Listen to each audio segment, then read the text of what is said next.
D'une synagogue ce matin, le fourgon attaqué il y a quelques jours, la Nouvelle-Calédonie au bord de la guerre civile, les dossiers s'accumulent sur le bureau de Gabriel Attal et d'Emmanuel Macron, alors que nous sommes en pleine campagne européenne. Rien ne se passe comme prévu. Non. Comme toujours. C'est presque ça, oui, comme toujours, absolument. Regardez, et on aime bien dans le temps de l'info vous montrer les dessins de presse. C'est le dessin de CAC ce matin, à la une de l'opinion. Vous voyez la candidate Renaissance Valérie Ayé, Emmanuel Macron au milieu lisant les sondages, et puis conseiller peut-être Alexis Collère, le bras droit d'Emmanuel Macron, le secrétaire général de l'Élysée, avec tous ces dossiers en main, Nouvelle-Calédonie, agriculture, Gaza, dette, etc., entre les mains. Ça résume bien aujourd'hui la situation à laquelle fait face le président de la République. Il avait un agenda bien rempli. Il y a quelques jours encore, il devait aller inaugurer un parc éolien, voir le PR de Flamanville. Après 12 ans de retard, Emmanuel Macron s'en réjouissait, il attendait cela avec impatience. Eh bien, ça n'a pas eu lieu. Vous le disiez, la situation en Nouvelle-Calédonie change les plans du président. Il enchaîne 2 conseils de défense dernièrement sur la situation dans l'archipel, l'attaque meurtrière du fourgon pénitentiaire dans l'Eure, et puis effectivement ce qui se passe en Ukraine, ce qui se passe en Russie, la situation des finances publiques. Bref, on est loin du plan qui se déroule sans accroc pour Emmanuel Macron. Qui plus est, cela, on le voit bien, à 23 jours du scrutin européen, rien ne prend. Le discours à la Sorbonne d'Emmanuel Macron sur l'Europe, eh bien, ça n'a pas eu du tout l'effet escompté. Les sujets 100% Europe, comme par exemple le pacte sur la mer, par exemple, ça n'imprime absolument pas, on ne retient rien. Alors certains, aujourd'hui, dans l'entourage d'Emmanuel Macron, sont tentés de dire, eh bien, parlons aussi de la France, emparons-nous des sujets nationaux. Ce n'était certes pas la stratégie de départ du camp présidentiel, c'était celle du Rassemblement national, mais il y a un principe de réalité, disent des stratèges autour du président de la République. Même si, c'est vrai, la candidate Valérie Ayé, on l'a vu à quelques reprises ces derniers jours, elle n'est pas très à l'aise avec tous ces sujets nationaux, mais il faut absolument changer de braquet, me glisser un cadre du parti. Le même qui disait, et ça c'est vrai, il y a une complexité, il y a une difficulté supplémentaire quand vous êtes dans le camp présidentiel, quand vous êtes la candidate de la majorité, c'est qu'avant de parler, eh bien vous attendez d'avoir les éléments de langage, d'avoir la réaction du ministre concerné, du président de la République. C'est pas du tout la même chose pour les oppositions qui peuvent y aller sans problème,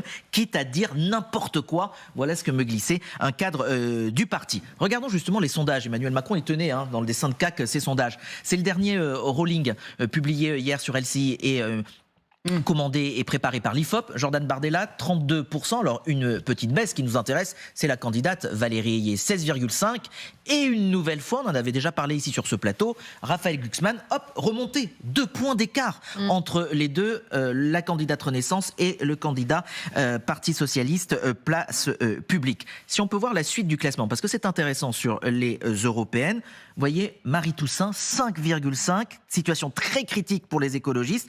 Je dis très critique parce que le seuil, on le rappelle, c'est 5% aux européennes. Là, elle se rapproche de ce seuil de 5,5. Avec quand même ce paradoxe dont nous informe l'IFOP, c'est que les Français, dans cette dernière enquête, eh bien, ils semblent enfin rentrer dans la campagne avec, nous dit-on, un niveau d'intérêt record pour l'élection européenne qui s'accompagne d'une place de plus en plus importante du sujet des européennes dans leur conversation.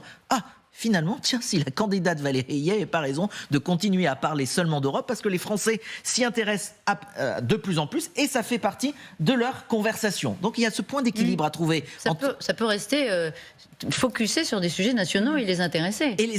Mais avec cette Europe qui, a priori, jusque-là, on s'y intéressait pas. Donc il y a le point d'équilibre. Et c'est ça toute la stratégie et la complexité aujourd'hui, de trouver entre le national, la sécurité, on a vu ces actes antisémites, et les sujets européens qui vont avoir un véritable enjeu.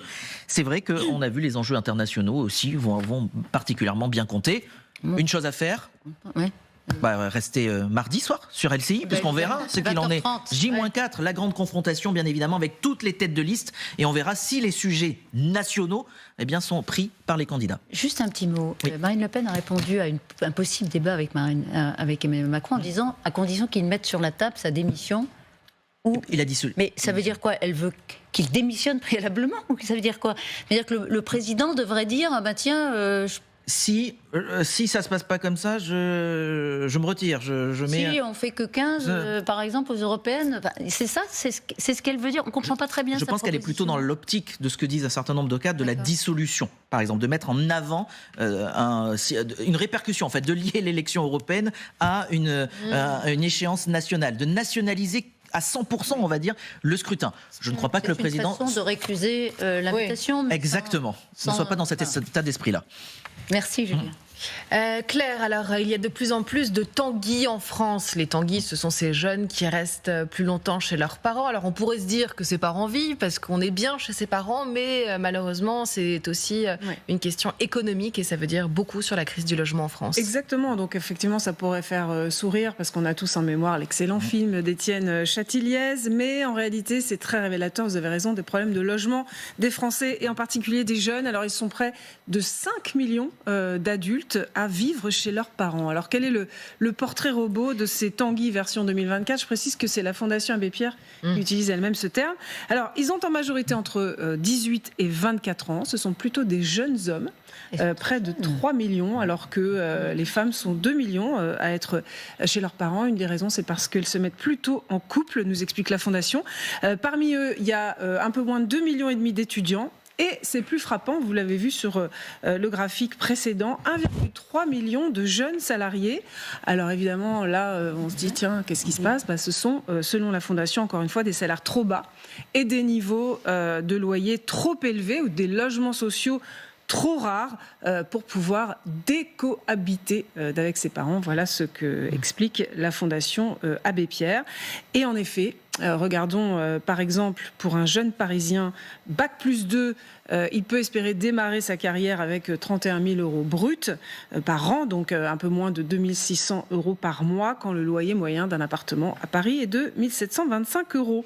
Alors pour cette jeune femme interviewée il y a peu par nos confrères de TF1, vu son reste à vivre, vous allez l'entendre, eh bien, prendre un logement n'était tout simplement pas une option. Elle regarde elle aussi Tanguy.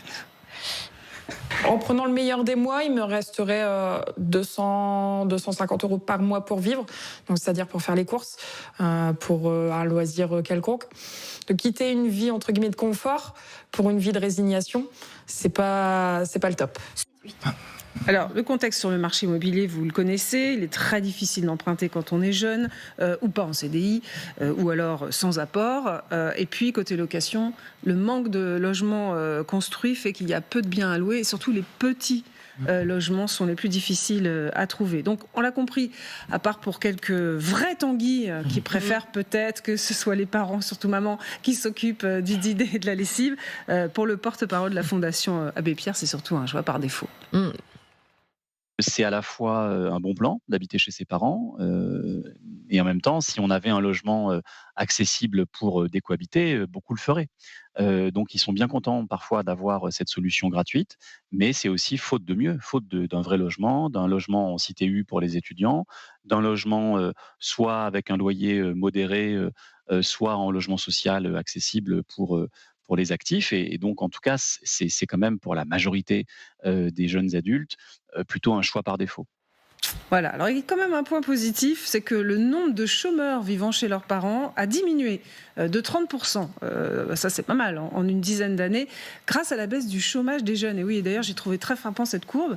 Vous voyez la courbe des hommes qui est en bleu, la courbe des femmes qui est en jaune. On voit que la courbe croise, il y a moins de chômage chez les jeunes femmes et on est tombé bien plus bas qu'il y a une dizaine d'années.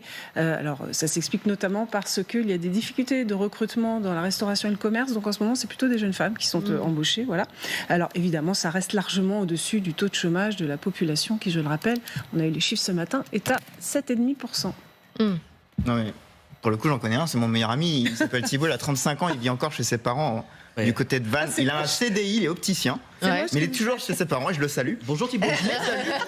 Et vous lui mettez la fiche un peu aussi. Non, mais ça regroupe ce que vous avez dit, on est dans une zone littorale où les prix ont explosé et donc ça permet d'avoir une maison, d'avoir un jardin, et il est célibataire, donc effectivement ça permet aussi de rester. Alors on se pose la question, comment il fait pour sa vie privée? C'est ça.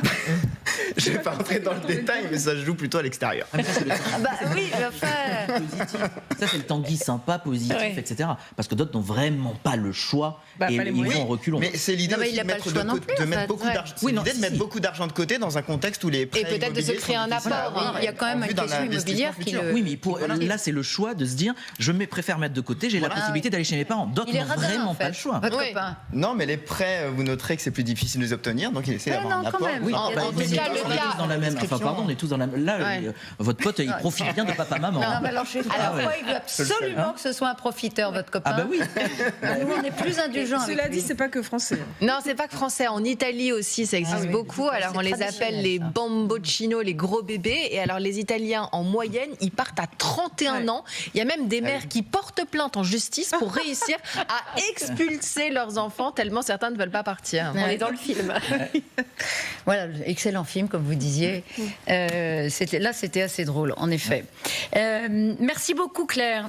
Vous nous alertez plutôt, Magali Barthès, sur le Sénégal, où le nouveau pouvoir élu en avril s'est livré à une violente charge contre la France, le Sénégal quand même, un pays ami, aux côtés de Jean-Luc Mélenchon d'ailleurs, qui était en visite à Dakar. Le nouveau Premier ministre n'a pas mâché ses mots contre le, je cite, néocolonialisme d'Emmanuel Macron. La France a du souci à se faire, Magali ? En tous les cas, la France regarde de très très très près ce discours qu'a prononcé hier, donc dans cet amphithéâtre bondé de l'université de Dakar, le nouveau Premier ministre. Et Jean-Luc Mélenchon, vous allez le voir, premier homme politique français à être invité par le nouveau pouvoir, ovationné donc aux côtés de Sonko qui dit vouloir renforcer les liens avec la France insoumise parce que, dit-il, c'est le seul à m'avoir soutenu quand j'ai été emprisonné.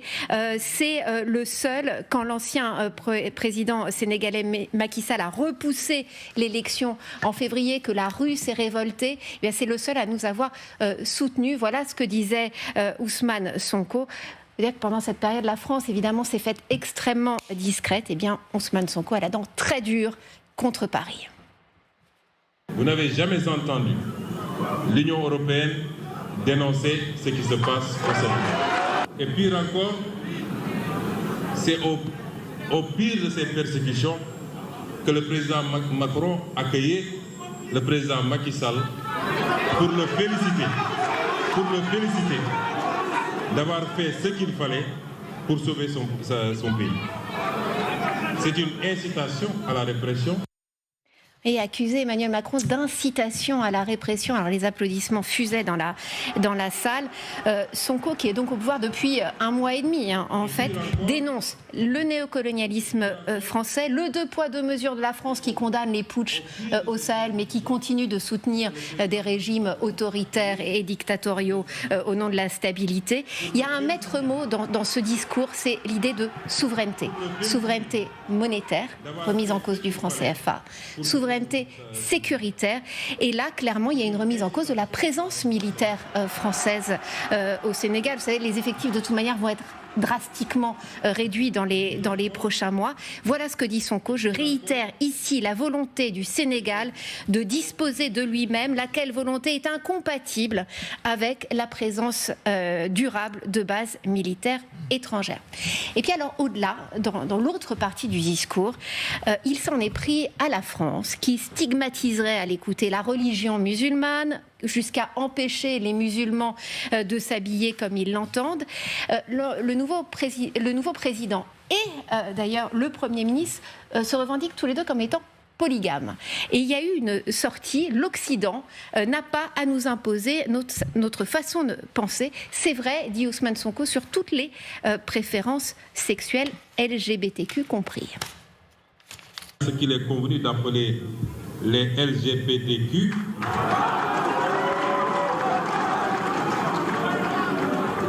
risque d'être le prochain casus belli entre le monde occidental et le reste du globe terrestre si elle continue à être posée de cette façon. Le prochain casus belli quand même. Enfin, les mots sont très très forts. Quand on entend ce discours, c'est intéressant parce qu'en fait, c'est le premier vrai discours d'Ousmane Sonko, le premier vrai discours politique. Eh bien, on se rend compte quand même que c'est un peu bas les masques, qu'une page est en train de se tourner au Sénégal. Un défi immense pour la France, qui a déjà été chassée, rappelons-le, du Mali, du Niger, du Burkina Faso. Alors, Ousmane Sonko dit vouloir coopérer avec Paris, mais à ces conditions. Ça ne va pas être simple. On va suivre ça de près. Merci beaucoup Magali Barthez pour ce point des relations entre la France et le Sénégal. La France, où s'est produit ce matin